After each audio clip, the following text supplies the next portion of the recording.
All right, so what we're going to do now is take a look at the data analysis tab, and we're going to check out this table. This table is called a pivot table, and pivot tables are really powerful, but you need to know what data you can show and what you can't show.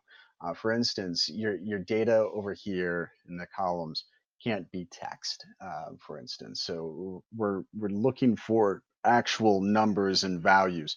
Now I've already conditioned these rows as percentages, and I've removed one decimal.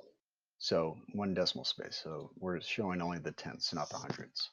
Okay, so let's go over what this pivot table is and how it's all set up. First of all, the pivot table, anytime that you click inside the pivot table, you're going to notice that the data is pulled right over here. So this pivot table editor pops up and then it says, okay, well, we're going to fetch the table from the tab session data, and it's going to be A1 through P928.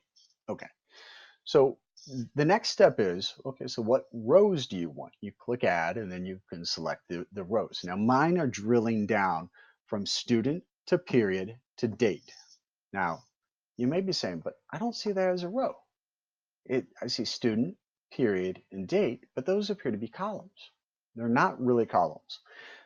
It's basically saying, look, I want to collect the row of data for the student's name. But within that student's name, I also want the period data. And from within that period data, I want the dates. Now populate these values. Okay, so those are the rows: student, period, date. And I can drill down into that now. So I've created values. I didn't go with the columns, and the reason for that is because I'm just interested right now in the numbers and getting these numbers to calculate as a formula. So I typed in a formula. I said take the sum from goal one, divide it by the sum from goal one total. So the earned divided by the total, that'll give me my percentage. Okay. So right here, I can see average one, I can see average two. I don't have any data here for average three and four. But what you're going to notice is right here with all these dates, some of them are going to be blank, others are going to be populated. Okay. So I can see now when I provided sessions, when I did not, and I can also see, which goal was being serviced. Okay. Now, what's really cool is I can collapse these down and I can actually look at just period two and I can look at just period A. So again, uh, the ability to drill down into that data is really important. Now I noticed a couple of things. First of all, over here, my totals, even though the dates were closer to the same, the point values were really, really low here for both goal one and goal two, period eight. And if I look at just the averages, I can really tell that there is a drastic difference. So this particular student, I may have provided services for period two and period eight during the day. Um, and this is something also the teachers may have noticed, the student is getting fatigued by the end of the day. Well, it's having an impact on their performance. So now what I want to do is I want to look at the filters. So now I can filter out which students I see, which rows I see. Okay, so I'm going to filter by student. Instead of seeing all of them, watch this, I'm going to clear. I'm going to clear them all. And now I'm going to select just Breeze Fa. Right there's my Febreze. Now, these are all fictitious names, by the way. Okay, so now I can look at Breeze Fa. I can see these scores. Okay, now I'm going to create a table. So I'm going to go to Insert. I'm going to go into Chart. So I'm going to insert a chart, not a table, but a chart. Okay, so right here is my chart. And what I'm interested in doing is Well, I really want to find out if I can show just the averages here for goal 1, goal 2. That way I can show my administrators, well, look, this is the data and this is actually what it looks like. So I'm going to click on this. I'm going to now click on data range.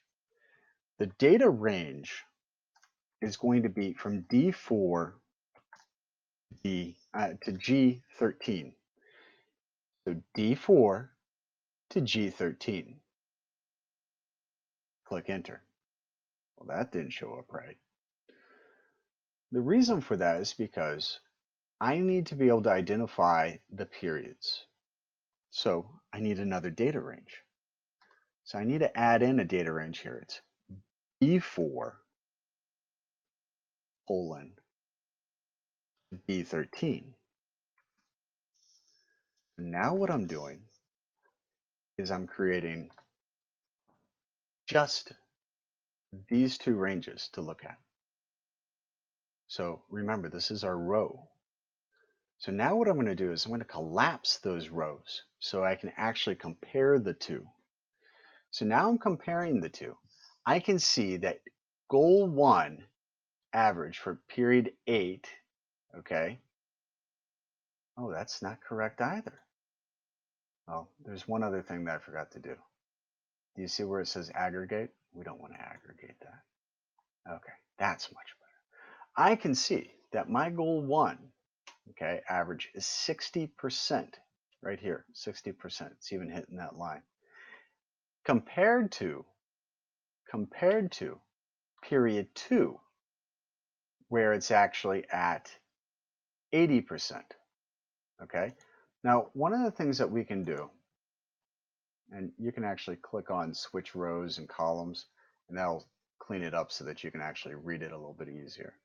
Um, but this will compare, and this is just by averages now, and this one is again by the periods, and it does say period total. You can, I'm not sure if you can actually edit the names, and I think that's something to play around with a little bit more. Um, but you definitely want to be, yep, right here. So where it says title, you can just get rid of that, and I can say periods. So because I'm separating this information out by periods, and I do want the person to know that. And this count by date, I don't want that. That's just incorrect. So now I can see just my percentages and I can see my periods. And while it does say total, I'm not certain again that you can change the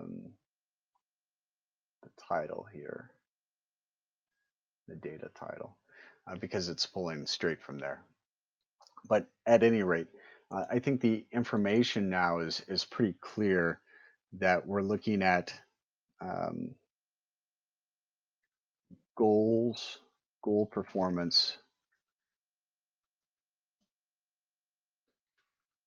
based off of period. So we can see now that the data is strongly suggesting that something's going on by period 8 where the student can't perform or isn't performing as well.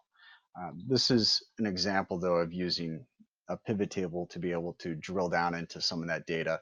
Um, you saw me earlier switch up the rows. You can do that as well with some of the values in columns, and just have some fun with this and explore how you can use the pivot table. But this is an extremely powerful tool. One of the things you cannot do is you cannot show text information over here. Now, that's part of the reason why I have, for instance, the notes report. You can see over here that the notes will pop up. Now, if you want to change the objective, you just go over here and change the objective. And that should update everything. It may take it a little bit of time. So like you'll notice right here, it says feels really confident. And then over here, you can see that there's a change. So it's pulling this information, it's changing up